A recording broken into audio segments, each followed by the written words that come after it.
आपण मैंने देखिपे मो क्लाइंट को लेंथ तो तांको लेंथ तो अच्छी मीडियम लेंथ आउ लेंथ भी कौन हेयर से काटिया चाहू नथिले।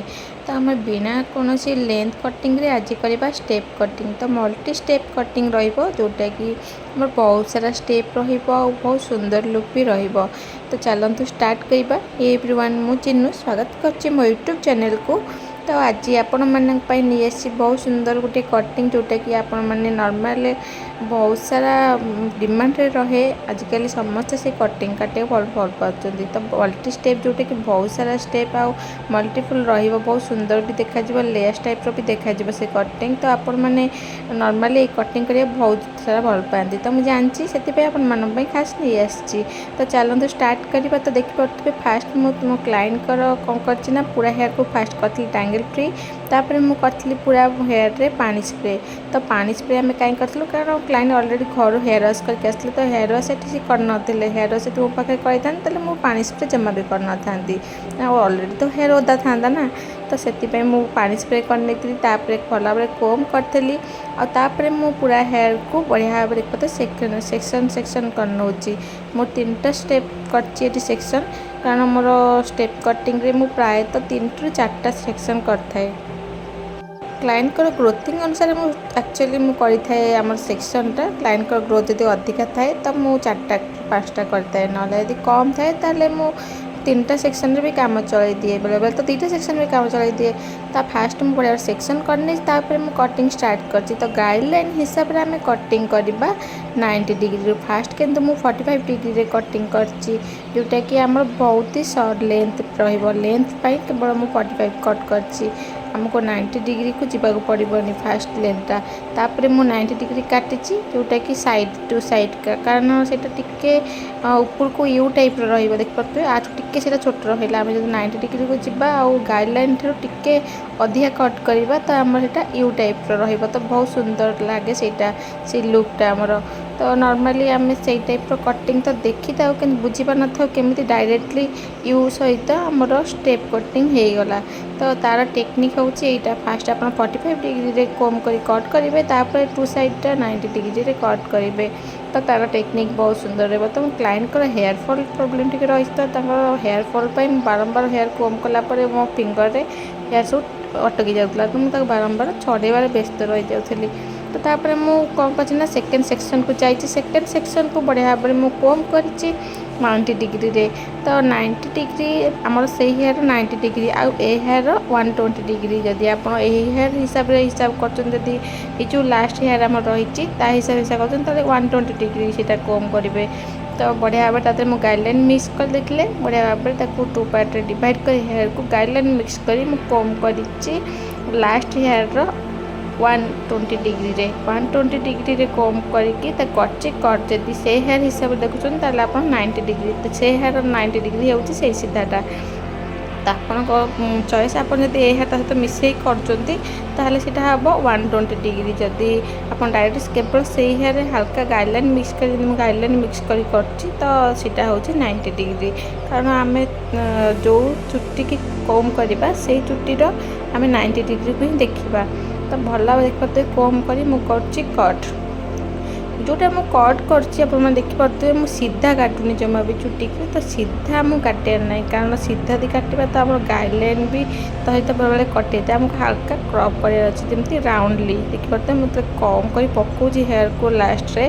तो हल्का राउंडली लुक रोचे मो हाथ में कटिंगटा। तो मुझे काटुची ना हल्का राउंड करी काटुची कारण आमर जो कटिंगटा जमी लेंथ रु जमा भी कटनी सेमती काटे तो अधिका आमर स्टेप भी आसी था और लेंथ रु जमा भी कटि न थाए।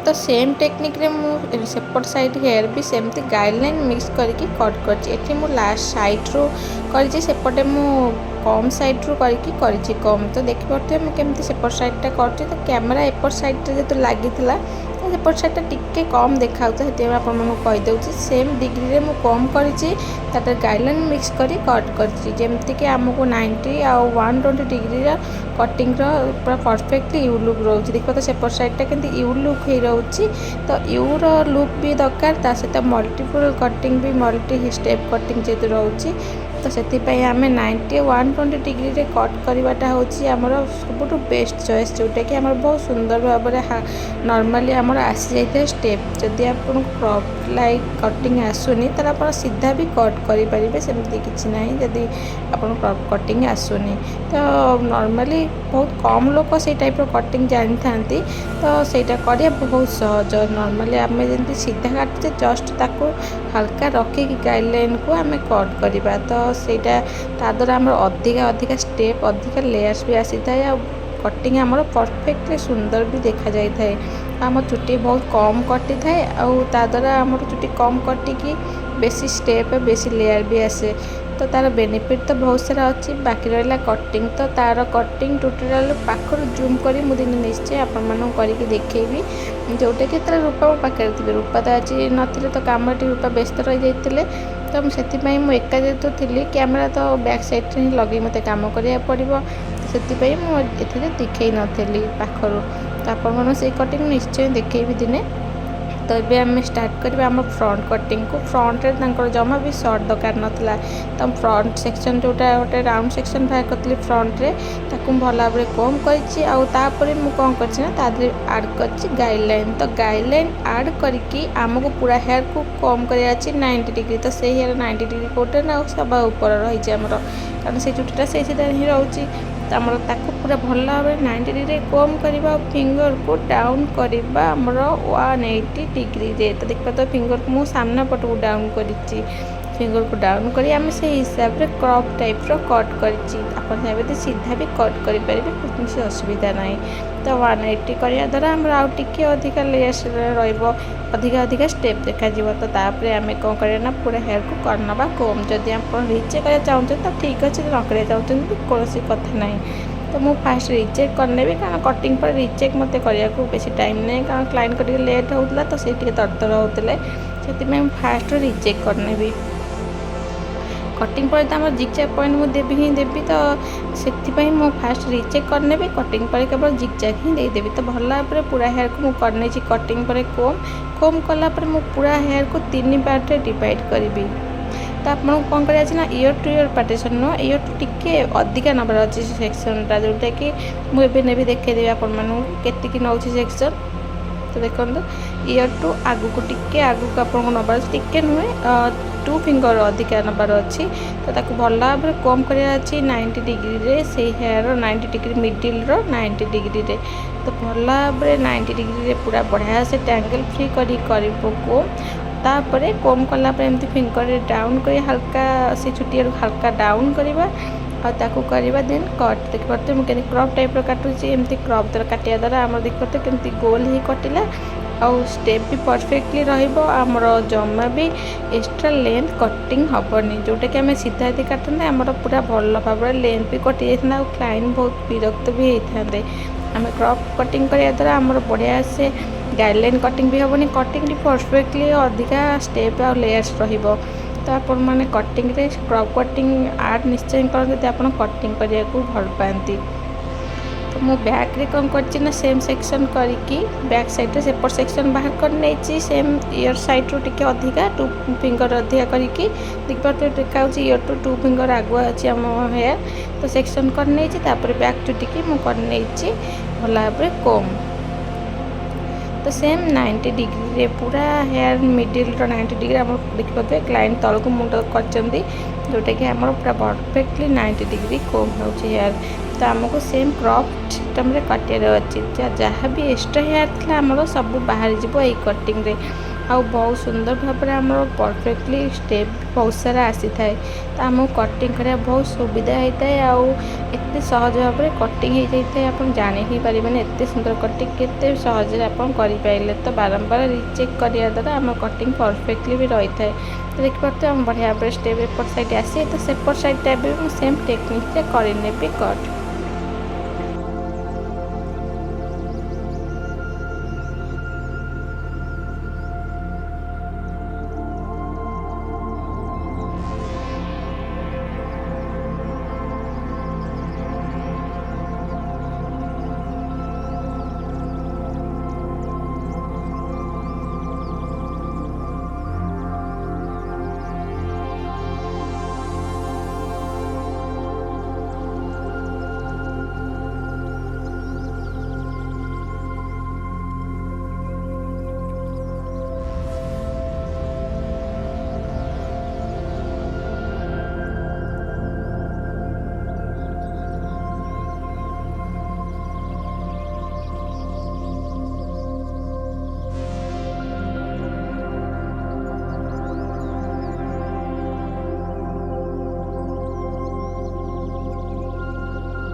आमर कटिंग एवं फिनिश हो जाए तो मुझे पूरा हेयर भल भाव कर सेरम लगे नहीं तो सेरम ऐड करवा आम निहाती दरकार कारण जदि फ्लिजी हेयर रोचे ड्राए हेयर रोचे तो आमको काम कर सुविधा होता है। तो फास्ट मुझे ड्राए मारने हल्का हल्का तापर मुझे कौन कर ब्लो ड्राए स्टार्ट कर। तो ब्लो ड्राए पे गोटे मिडिल साइज ब्रश नहीं जोटा कि मीडियम साइज आम रही आउ से ब्रश बढ़िया भाव में कर ब्लो ड्राए। तो एपट साइड तो कैमेरा साइड में ठिया जाइली तो मुझे सेपट साइड वीडियो केवल अपलोड कर साइड वीडियो मुझे अपलोड करना। तो देखिपे मुझे सेक्शन करी तो सेक्शन आपण चॉइस आप सेक्शन एका सागर करके गोटापटे गोटा खोल कर चाहते करेंगे।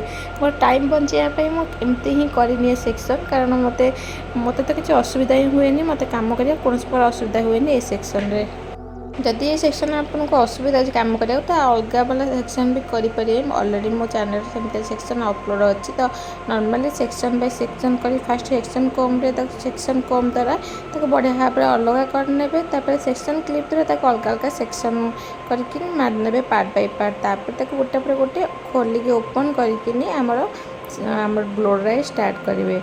तो सेमती भी करेंगे आप फ्रेशर रोचन तो सहीटा करवा बहुत सहज हम आपण जदि आप रेगुलारी कर रेगुलारी क्लाइंट पाखे टाइम अच्छे सहीटा कले आ बेसी प्रोफेशनल लगी था और बेसी सुंदर भाव में ब्लो ड्राई भी होता है जोटा कि बहुत भल सेक्शन द्वारा होता है।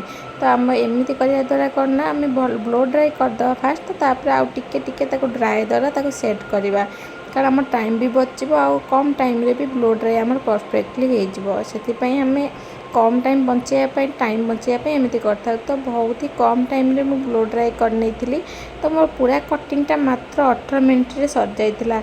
तो मु वीडियो तो काटी करनी 16 ରୁ 17 मिनट पड़िया कि 18-19 मिनट भितर आम कटिंग हो जाता फिनिश कारण बेसी टाइम नहीं कटिंग रे जो मैंने फ्लिजी हेयर हेयर टी मतलब 18-19 मिनट लगे ना प्राय वीडियो तो मोर 15 मिनट ही सर जाए। जब लॉन्ग हेयर रो तो लॉन्ग हेयर कटिंग कला टाइम तो लगे तो आपण टे प्राक्ट प्राक्ट द्वारा आप बहुत कम टाइम रे कटिंग करेंगे। तो मु पूरा हेयर को भल भाव में ब्लो ड्राई करने ब्लो ड्राई पर आपण देखिए फाइनल लुक।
ଆମ ବ୍ଲୋ ଡ୍ରାଏ ଏବେ ହେଇଯାଇଛି ଫିନିଶ। ତ ପୁରା ହେୟାରକୁ ମୁଁ କରିନେବି ପୁରା 90 ଡିଗ୍ରୀରେ କୋମ୍, କାରଣ ମୋ କ୍ଲାଏଣ୍ଟଙ୍କର ଫ୍ରଣ୍ଟରେ ସର୍ଟ ଦରକାର ନଥିଲା। ଯେତିକି ମୁଁ କଟ୍ କରିଥିଲି ତାଙ୍କର ମିଡ଼ିଲରେ ଯେଉଁ ରାଉଣ୍ଡ ସେକ୍ସନଟା ନେଇଥିଲି ଫ୍ରଣ୍ଟରେ, ସେଇ ସେକ୍ସନ୍ ଯେତିକି କଟ୍ କରିଥିଲି ବାସ୍ ସେତିକି ହିଁ କଟ୍ କରିଛି। ବାସ୍ ଆମକୁ କ'ଣ କରିବାର ଅଛି ନା 90 ଡିଗ୍ରୀ ପୁରା ହେୟାରକୁ କୋମ୍ କରିବାର ଅଛି, ଆଉ ଏମିତି ଫିଙ୍ଗରରେ ତାକୁ ଧରିବାର ଅଛି। ତ ଯେହେତୁ ଟିକେ ଫ୍ଲିଜି ଆଉ ଡ୍ରାଏ ହେୟାର ରହୁଛି ଶୁଖିଲା ଶୁଖିଲା ଟାଇପ୍ର, ତ ଟିକେ ଫିଙ୍ଗରରେ ଧରିବା ମୋତେ ଅସୁବିଧା ହେଉଥିଲା। ତ ଭଲ ଭାବରେ ପୁରା 90 ଡିଗ୍ରୀ ଏମିତି କୋମ୍ କଲା ପରେ ଆମେ ଟିକେ ଟିକେ ତାକୁ ଜିଗ୍ ଜାଗ୍ କରିନେବା। ଜିଗ୍ ଜାଗ୍ କରିବା ଦ୍ୱାରା କ'ଣ ନା ଆମ କଟିଂର ଫିନିସିଂ ଲୁକ୍ ଆସିଥାଏ। ତ ଭଲ ଭାବରେ ଜିଗ୍ ଜାଗ୍ କଲା ପରେ ମୁଁ ପୁଣି ଆଉଥରେ ତାକୁ 90 ଡିଗ୍ରୀ କମ୍ କରି, ଆପଣ ଭାବୁଥିବେ ପୁଣି ଆଉଥରେ 90 ଡିଗ୍ରୀରେ କ'ଣ ପୁଣି ଆଉଥରେ ଚିହ୍ନ କଟିଂ କରିବେ? ନା, ମୁଁ ଆଉଥରେ କଟିଂ କରିବିନି, ଜମା ବି ନୁହେଁ। କାରଣ ଅଧିକା ହେୟାର କଟିଂ ହେଇଯିବ। ତ କ୍ଲାଇଣ୍ଟ ତ କମ୍ ହେୟାର କାଟିବାର ଆସିଥିଲେ, ତ ଅଧିକା ହେୟାର ଆମେ କାହିଁ କାଟିବା। ତ ଆମେ ଏବେ କ'ଣ କରିନେବା ପୁରା ହେୟାରକୁ 90 ଡିଗ୍ରୀ କମ୍ କରିକି ଏମିତି କିଛି ହେୟାର ବଳେଇଦେବା ଲାଷ୍ଟକୁ, ଯେଉଁଟାକି ଆମକୁ କରିବାର ଅଛି ଡ୍ରାଏ। ତ 100% ଗ୍ଲୋ ସହିତ ଆମକୁ କରିବାର ଅଛି ଲାଇଟଲି ଡ୍ରାଏ, ଯେଉଁଟାକି ଆମର ଚୁଟି ବି ଗରମ ବି ହେବ, ଆମ ହାତକୁ ଗରମ ବି ଲାଗିବନି। ତାର ଗୋଟେ ଟେକ୍ନିକ୍ ବି ଅଛି, ସମସ୍ତେ କରିପାରନ୍ତି। ନର୍ମାଲି ଟେକ୍ନିକ୍ ତାର ଗୋଟେ ଥାଏ। ତାପରେ ଆମେ ଏମିତି କ'ଣ କରିବା, ତାକୁ ଫିଙ୍ଗରରେ ଡାଉନ୍ କରି ଏମିତି ଧରି ନେବା। ତାପରେ ବ୍ୟାକ୍କୁ କୋମ୍ କହିବା କ୍ଲାଏଣ୍ଟକୁ, ପଛକୁ ଆସିବେ ଆଉ ତାପରେ ଏମିତି ଦେଖିବା ଫାଇନାଲ୍ ଲୁକ୍। ତ ଆପଣମାନଙ୍କୁ ହେୟାର କଟିଂ କେମିତି ଲାଗିଲା ଆମକୁ କମେଣ୍ଟ କରି ନିଶ୍ଚୟ କହିବେ। ଯଦି ଭଲ ଲାଗିଛି ଲାଇକ୍ କରିନେବେ। ଯଦି ମୋ ଚ୍ୟାନେଲରେ ନୂଆ ଅଛନ୍ତି ତାହେଲେ ମୋ ଚ୍ୟାନେଲକୁ ସବସ୍କ୍ରାଇବ୍ କରିବା ଜମା ବି ଭୁଲିବେନି। କେତେ ସୁନ୍ଦର ଭାବରେ ମଲ୍ଟି ଷ୍ଟେପ୍ କଟିଂ ଆସିଛି ମୋତେ କମେଣ୍ଟ କରି କହିବେ ନିଶ୍ଚୟ।